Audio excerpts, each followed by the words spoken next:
Today's guest is an author and a business leader who teaches the principles of kindness, gratitude, integrity, humility, and acceptance as both a path to peace and to joy. His new personal growth and development book, The Unicorn in You, offers an self-help approach by identifying a sensible path to peace and joy and secrets to personal and professional success. Welcome to the show, Josh. How are you doing? I'm great, Toby. Thank you for having me, and I've been looking forward to this. Yeah, same here. I've been looking forward to speaking with you. Like I said before we started recording, that we booked this up, months ago, like in January 2022, and now we're in May 2022, having this wonderful conversation. Our time flies by. Yeah. It's wonderful. It was worth the wait, so it's great to see you. Thank you so much. I love that. Thank you so much for joining me on this episode. I would just love us to start with, talking about you, about your background, about your bio. Like, what inspired you as a very successful real estate executive to, delve into personal growth and development? What's the story or the inspiration behind that? Sure. Well, it's interesting because the book really took probably almost 2 years to make, but I tell people that it really was probably 25 years in the making. This started probably in my mind in my late teens when I started to have some struggles with my mental health and sense of sadness. And what I found was that I leaned on self-help books. And at the time, we didn't even call them personal growth and development, but I enjoyed them. They gave me a sense of comfort. I think that in many ways, I would take a little piece here, a little piece there. They didn't really have any lasting effect, but I would like to try to, use them as needed. And around the time of the pandemic, when this whole world changed, I remember feeling a certain way, this kind of sense of anxiety, and really was confusion, not knowing what was going to be coming. And I thought back to the self-help books that I read, and I couldn't recall anything real naturally. Nothing really came to me instinctively, and I thought that there has to be an easier way, kind of an unself-help way, that's something very much more organic. And that's when I considered these ideas of these principles of how, in order to be light, which is what I was seeking, we first had to be solid. So that was kind of the genesis and the origin for the start of the book. Wow, I love that. Thank you so much for sharing that. Like, it all started at the beginning of the pandemic, right? That's right. Yeah. Yeah. And were you able to, on this journey of writing the book, able to find yourself? Were you able to grow in your personal wellness or your personal, development journey? No question. In many ways, writing it was very therapeutic. I think that I was discovering what principles guided me. At the start of it, I had been to an event with an author a few months prior, and he had asked me, in your life, what do you know that matters most? What's important to you? What's your North Star? And I said, I think kindness is everything. I just have always believed that compassionate kindness. And so I really started this foundation with kindness. And I said, okay, what else? What else could give me this sense of comfort, remove some of the weight off of my shoulders in this time that's very unknown?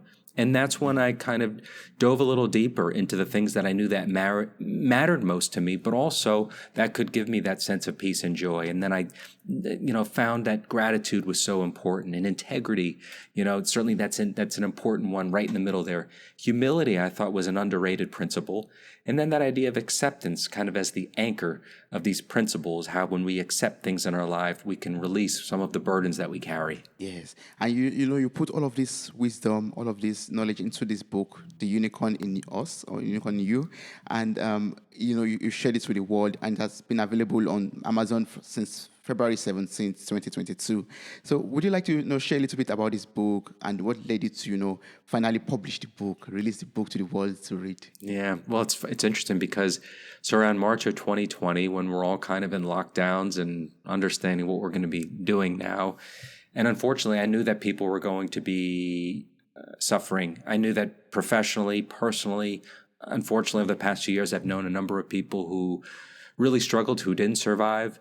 And so I thought that there were going to be gifts that came from this time as well as responsibilities. And so the idea of writing this book was kind of, okay, how can I uncover some of these gifts a little more clearly to myself?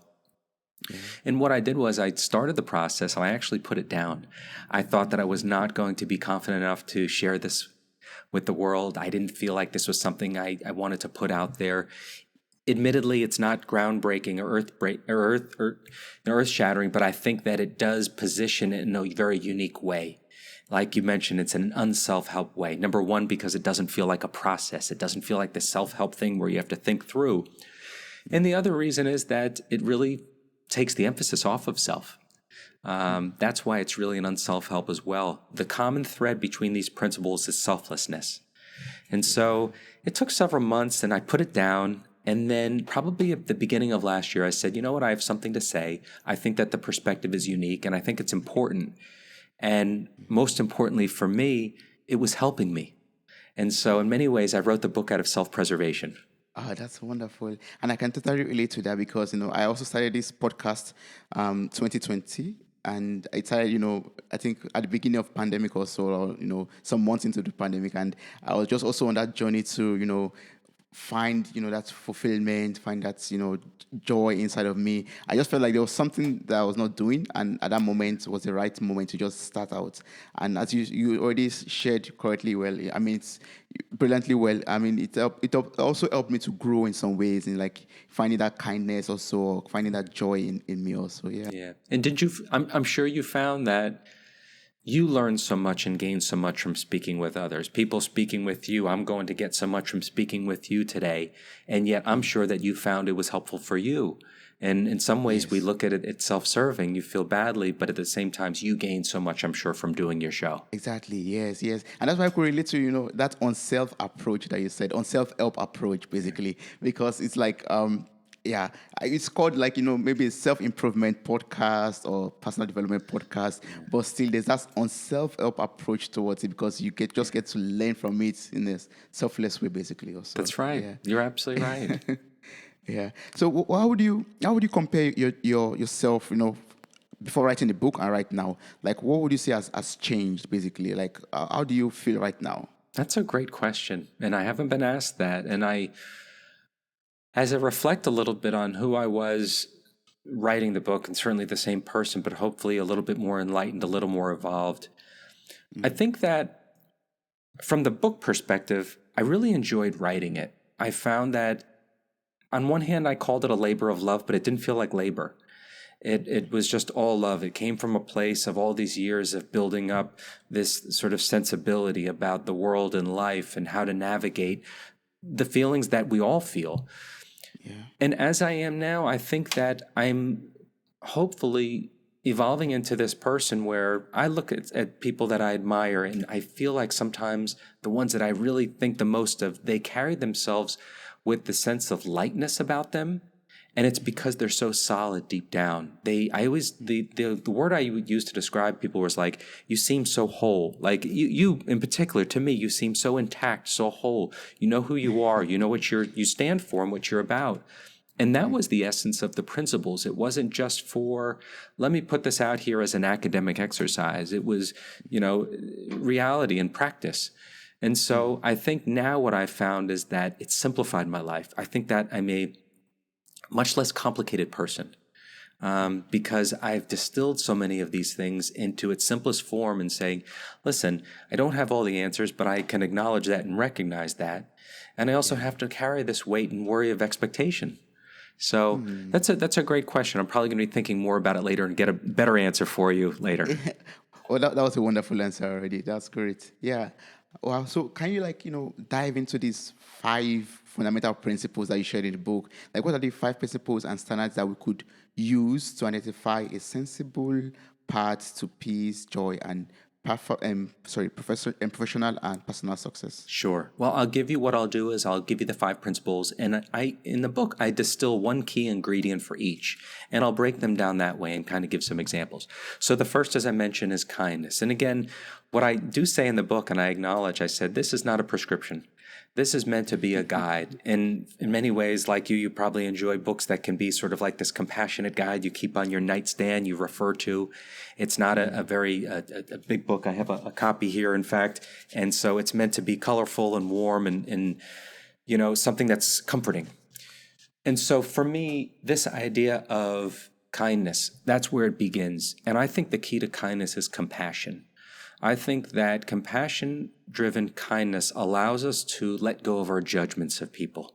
And I think that's the most important thing to take away from kindness. And the idea for people that maybe struggle with, letting go of judgments, and when we stand in judgment of people, is using our sense of imagination.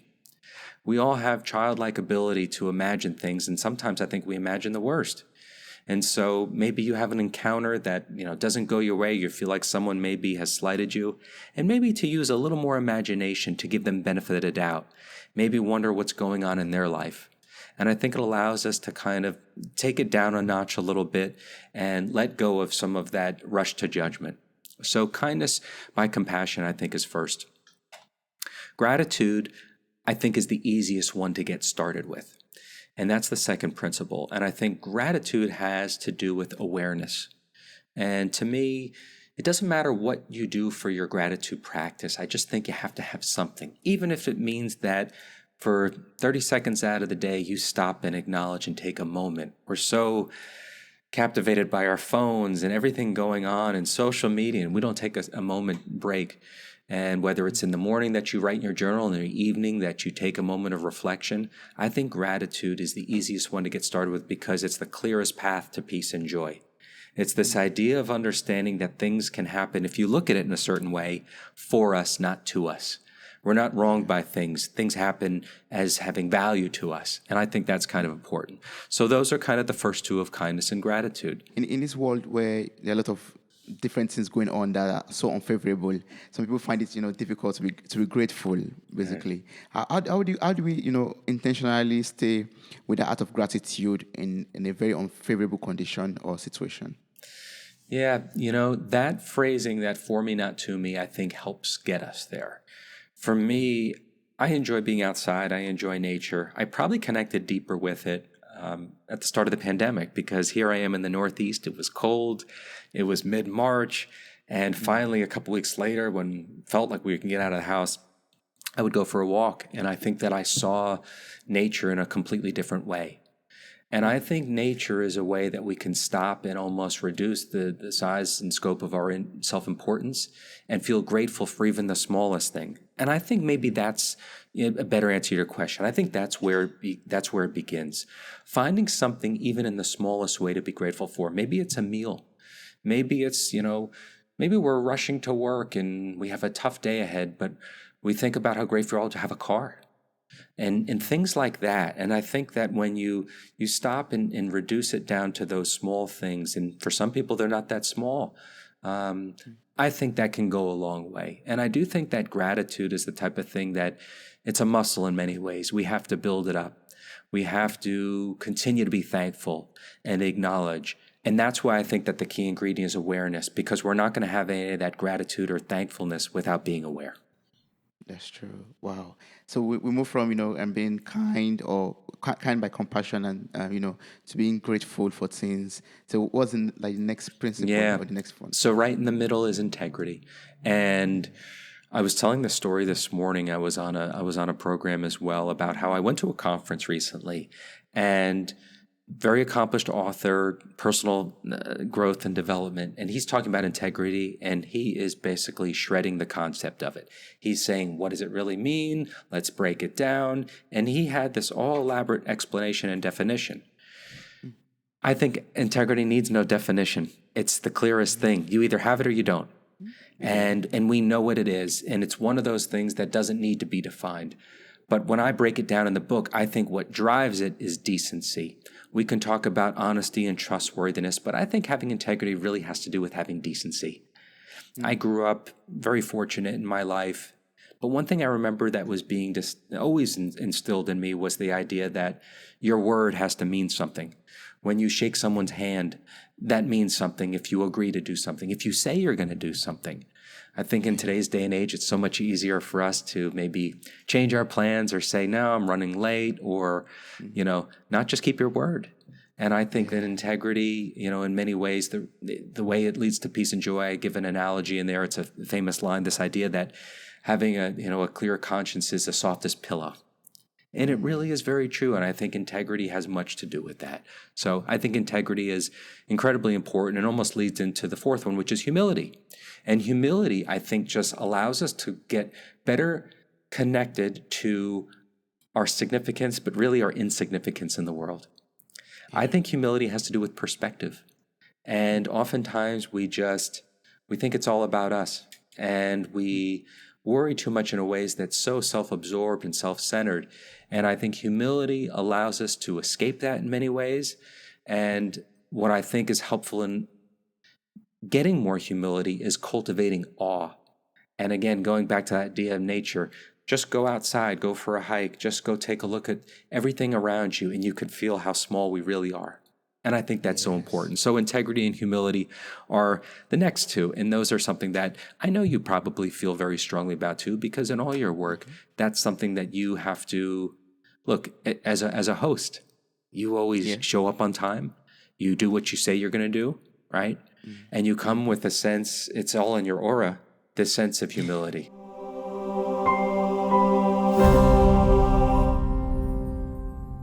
And I love what you just said right now. Like whenever I go for walks, for example, I always have that imagination or simulation in my head that, I'm just a very tiny being in this old universe. Yes. Like the universe is so vast and big, and I'm just like a dot. That's right. So no matter what I have, no matter how much money I have in my account or cars I have, whatever that is, whatever wealth that will come in the future, for example, it's still just a dot in the whole of the universe. It's nothing. We're Nothing.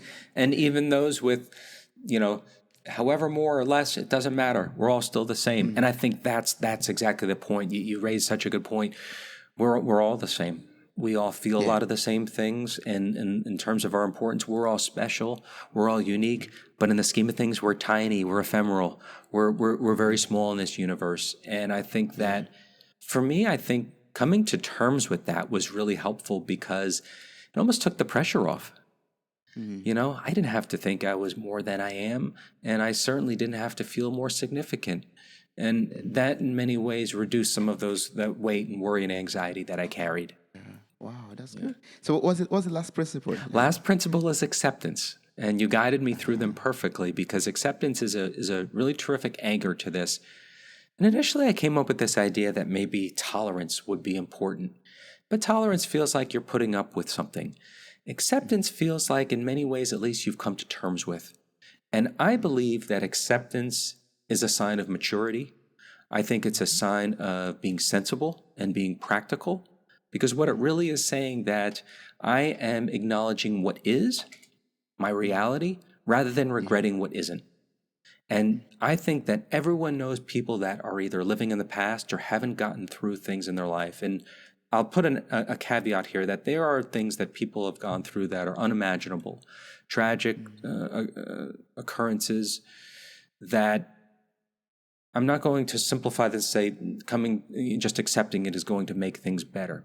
But in terms of the things that we don't want to happen in our lives in our day-to-day, I think accepting them just makes life a little bit smoother and a little easier. And I think acceptance has to do with flexibility, specifically in our minds. This idea that we can hold conflicting thoughts in our heads. We can feel happy about one thing and sad about another, and we can hold them all. We have enough flex or stretch in our minds to hold them both. And one tip that I give in there is this idea of finding the positive to make peace with it. And so, as an example, I give often, all of us have relationships that maybe ended, and whether we wanted them to or not, and they're hard to get past sometimes. But I think maybe finding the good in it, finding the positive, allows us to make peace and then come to terms with the fact that it is over, and that's reality, and not sitting there regretting what isn't. I love that. Yes, not regretting what isn't, as in just accepting the situation that you're in, and I think it all connects to each other. Basically, like you accept your situation and you are grateful for it. You That's look at right. it from a perspective that is good. Yeah. I'm going to send you on the book tour, Toby, because you explain it better than I do, and the way that you connected those things. But it's interesting because I always talk about a thread, and I like that thread because you're right. You are accepting something and being grateful for it, and I think that's so important. Yeah, that's true. And that brings out the unicorn in you, basically. Yeah, that's right. Makes you that special person. Yeah. I love that you said that. The unicorn, and you again said it better than I've been, talking about it to people. The unicorn's the special person in you. That's really what it is. I discuss it as being aspirational, but it's about that special person in you. That's it. Yes. And how can we bring out this special person in us in our relationships, for example, or as a real estate executive like you are, how can you bring out that special person? How can you apply those 5 principles to your business, your work, to your activities? Yeah, I think that these principles are really universal, and they're not exclusive to our personal or our professional lives. I recently wrote a piece about how to find peace and joy in the workplace. And it was an interesting article to write because as I was going through it, I'm like, there's really nothing different than what I'm talking about here. And as an example, I'll give one. Because this was a true story. A friend of mine shared an example how she was on a Zoom call from work. She was working at home, and her toddler wandered in and created a little bit of an interruption, but not much. Yeah. She ushered the child out. She was embarrassed, but she returned and tried to move on quickly. And of course, she caught the people giving a little eye roll and kind of the audible sighs. And rather than that, it was more disruptive than the actual interruption. It changed the whole energy of it.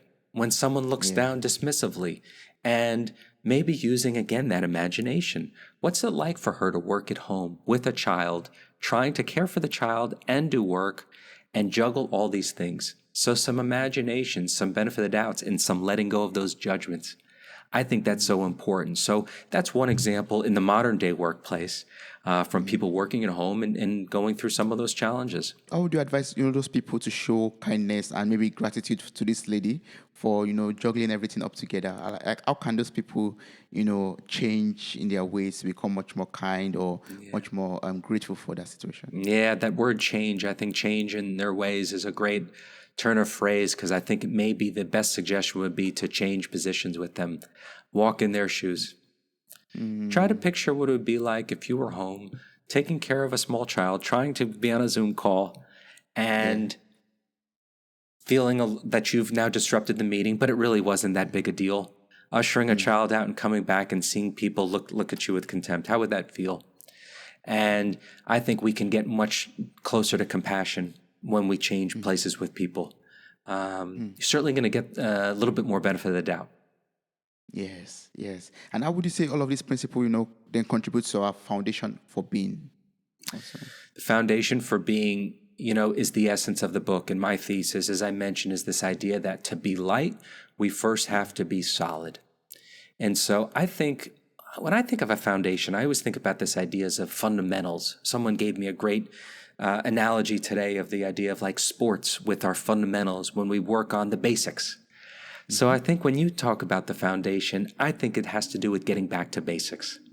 I think that has to do with, hey, what are we doing well in our life? How am I, when I take stock of how I'm doing with kindness and gratitude and integrity and humility and acceptance, they're basics. They're fundamental, but they're foundational to who we are. And if nothing else, I think that I would hope that the book in this conversation prompts people to think, what are the principles in my life that matter to me? What are the principles that give me peace and joy? And what are the principles that make me who I am, that make me feel solid? And I think it's a very interesting exercise to people to go through, if nothing else, to take inventory of the ones that I've provided. Yes, that's true. Yeah. And how would you know when you finally start feeling that peace and joy in your heart? Yeah. Like from your experience, how do you finally, after practicing integrity and humility, how do you finally start feeling that peace? And how do you know, yes, now I have peace of mind and I'm having that pure joy from the bottom of my heart? It's a great question. And I think you almost answered it just before, or at least I'm going to take part of your answer. That idea that I talk about in the book, it's being rather than doing. I think that you've found a little bit of your way when you notice that you're being more than doing. And some of it just has to do with the noticing of it. When you're saying, wow, I'm not really thinking right now. It's sort of that free-flowing, light feeling. And I think that's exactly, taking us back to why having a foundation is so important. It's this idea that I don't have to worry about, doing acts of kindness because I know that part of my being is kind. And so that there's more of a natural feel to that. And I think that once we, take note of these and spend some time with them and understand and make the part of our being rather than doing is what allows us to finally see that we're actually, closer to peace and joy because you'll feel it. It's a feeling. Yeah, that's true. I love that. Yeah, it's a feeling that we just feel. Basically, it's natural when That's it right. comes to And, us. and, and you know what? I'm so glad you asked that too, because I was talking the other day and I said, this isn't a book about happiness. This isn't a book about finding your purpose. This Mm. is about finding a path to peace and joy. And I specifically use that word. I don't think it's the path. I'm a believer that if anything helps and doesn't harm others, I love it. Yeah. Um, and at the same time, I do think that there are benefits and there's real merit to having a simplified process here because it's not a process, having just sort of a simplified perspective. It's having, I can't go through this whole thing that's so unnatural to me and it's not instinctive. And if I have to think through, I just read a beautiful book the other day and I loved it. And I got to a point where they were talking about their principles and values. And it was wonderful, except that for me, there were probably 5 subsets of values. There were all different sections. Then within them, there might have been about 28 different principles. I want to talk about 5 and 5 only because it's a type of thing, when we say I can count on one hand what matters or the people that matter. I believe that we can distill the things that matter in our life, very, very simply like that. Yes. Ah, good. Wow. Yeah, a question just came to my mind right now. As a business leader, you're also a business leader, I believe, in your rights, and you ask us to be kind, for example, and to be humble. And when you're in a business sphere, for example, it could be very difficult to, as a leader, to be humble because you are scared maybe the people underneath you or your colleagues, for example, will misuse that kindness of yours or that humility of yours. So what do you do, or how would you advise a business leader like yourself in this kind of situation? You know, I just spoke to a company, a sizable company in the Southeast United States about these principles. And it was a very different discussion because you're right. When you talk about gratitude and kindness and integrity, and well, integrity aside, perhaps humility and acceptance to a business community, they're not quite sure how to receive it. What does this have to do with, how we're performing or what our goals are or our strategy? Yeah. And I would argue that it has everything to do with it. I think that we are better business people when we're better people. I really do believe that. Perhaps I'm a little bit of an anomaly. I think that we can only be better business people once we're better people. And I think that it's so important to incorporate these things because whether you have a small company or a large organization, even fostering these types of principles and this sense of gratitude within your employees can be very, very useful. Having that sense of kindness where there's compassion for one another, I think only, ultimately enhances a bottom line. Integrity, I'm a believer that in business you have to have it. I think there's no other way, and I know that a lot of people don't agree with that, unfortunately. And humility, I think in many ways can reduce our expectations. I think that they can almost take some of the pressure off, and we could still be very ambitious, but I think that we can be better humans and better people in doing it. Yeah, I was just having a picture of the walls of Wall Street, for Right. example, and I'm putting them beside the values that you just shared about being kind and being humble. I'm like, it does not really fit into each other. It would not fly at that organization, and I've seen it again recently, and I Yeah, don't believe that these are the principles of uh, was it Stratton Oakmont, right? Would yeah, would would be there. But look, I think that maybe because I have been fortunate, but more than that, I've had times that haven't been so great, and I don't mean just personally, but professionally as well.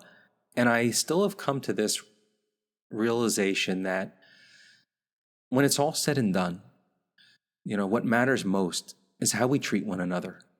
I really believe that. I don't think that, there's so many different phrases today, this idea of going deep or being vulnerable.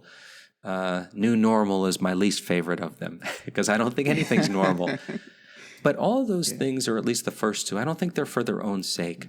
I think that they have to do with something much more important and bigger, which really has to do with how we treat one another.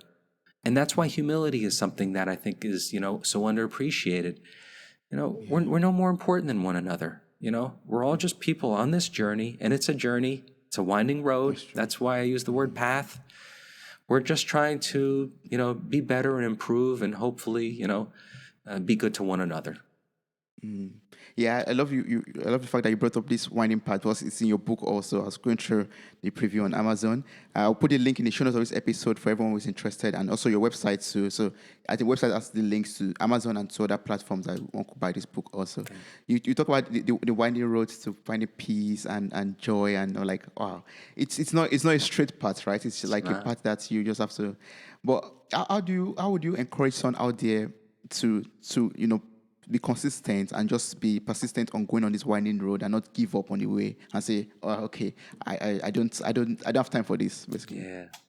I had a goal at the beginning of the year that I reflect on a little bit. And this year, maybe it was a goal or resolution, but it was more of an intention, perhaps is a better word. I had an intention this year to slow down. And I feel like I have, like many people, I'm moving from one thing to the next. And especially with the book coming out this year, and as you mentioned, last several weeks have been wonderful with it. And in many ways, it's required me to slow down, and it's been a reminder of what my intention was. And so when you talk about that path and those who have said, "Oh, come on, this is silly," or "I can't do this," or "life happens," and I understand that, and that's exactly the point: is that life doesn't stop. But I think that when we just keep going and don't stop ourselves to maybe appreciate what we have, to be kinder to people, to be more humble, to act with integrity, and to accept things as they are, well, we don't just slow down and stop to recognize this, that life is moving. I think that that's when maybe we give up a little bit. So I think slowing down is really the key.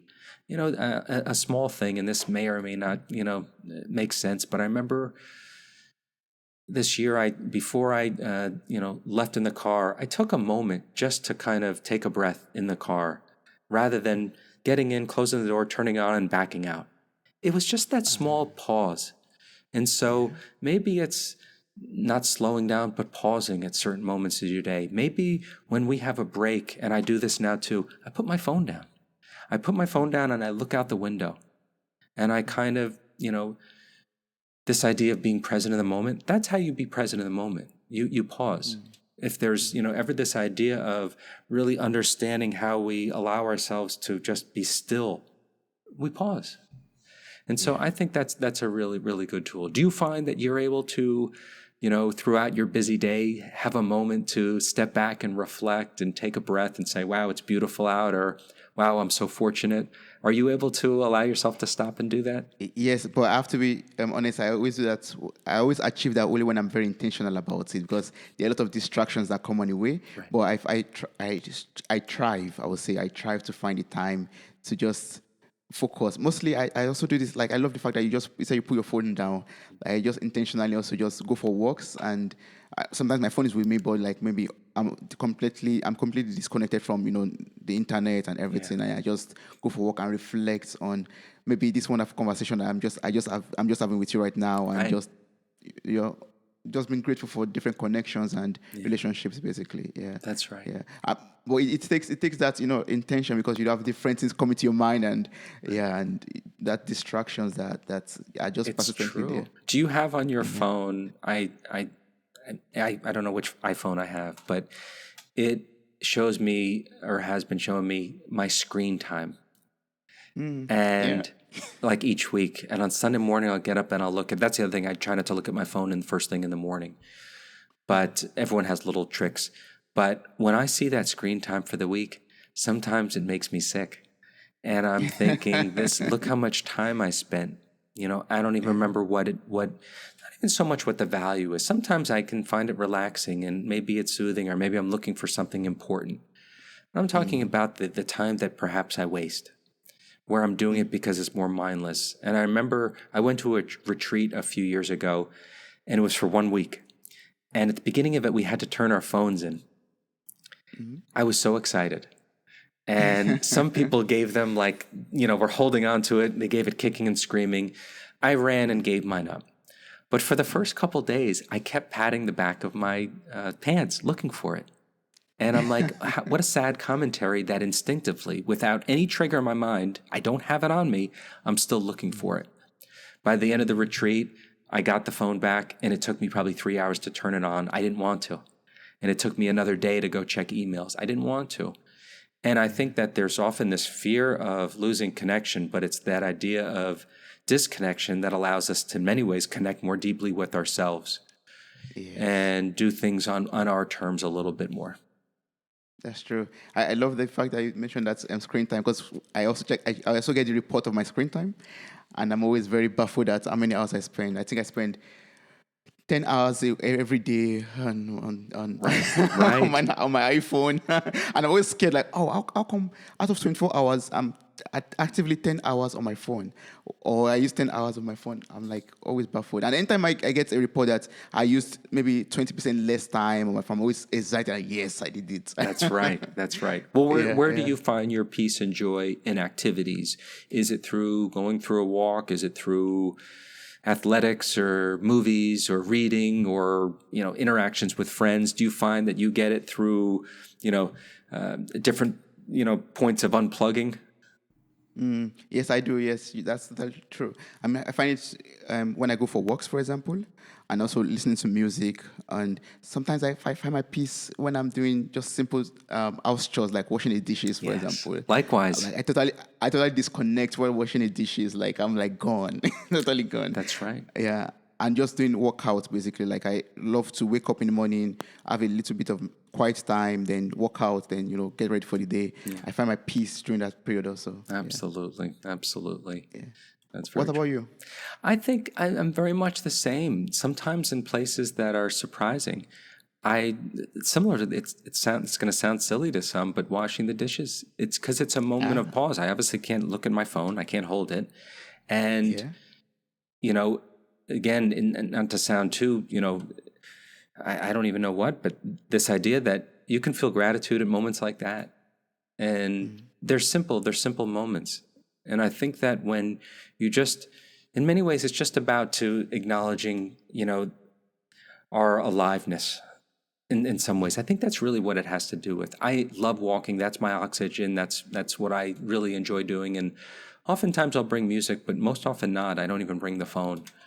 And I still enjoy reading and writing as well. And I need to be a little bit more discerning about what I watch. Because a lot of the shows, they take you down a rabbit hole, and Yeah. next thing I know, I'm watching 6 episodes on con artists from the 1980s, and it's not constructive.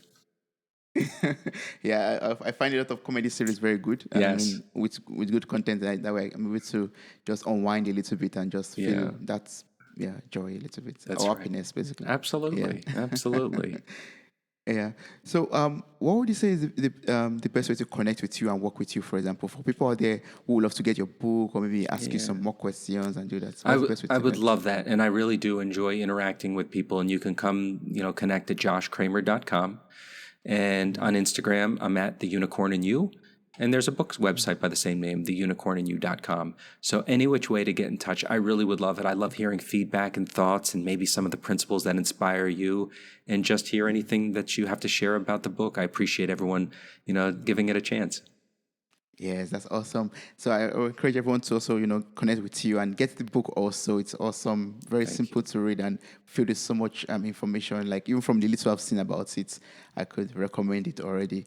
So what would you like to, give out to the listeners as a closing remark? Like if you were to advise someone out there from your life experience and from your growth so far, what would that advice or lesson be that you would love to share?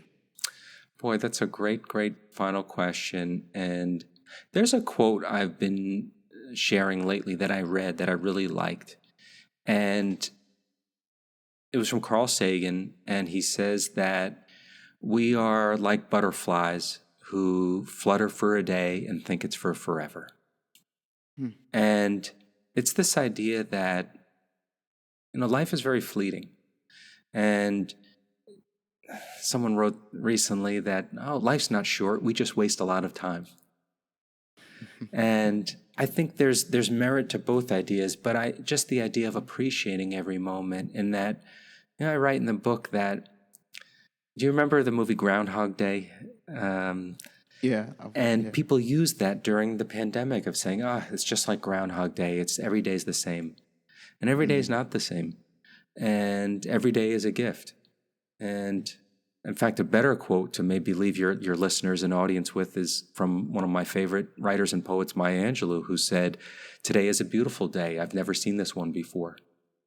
And I think that that is a sentiment that if we all live with, perhaps we don't take things for granted as much as we do, and we live with a little more gratitude. Yes. Oh, that's a wonderful and beautiful closing remark. Thank you so much, Josh, for sharing these fundamentals or these, 5 principles with us. Thank you so much for releasing your book to the world for people to benefit from us. So I really appreciate this awesome conversation that we had, and I encourage everyone out there to get the book and also reach out to you for further questions and further inquiries that we're unable to cover during this conversation. Thank Thank you you, so much. Toby. I'm grateful for you, my friend. I thank you for having me. Wow, you made it to the very end of this episode. Thank you so much for listening. I'm grateful for your time, your love, and your contributions. Subscribe, like, review, and share this podcast. God bless you. Bye.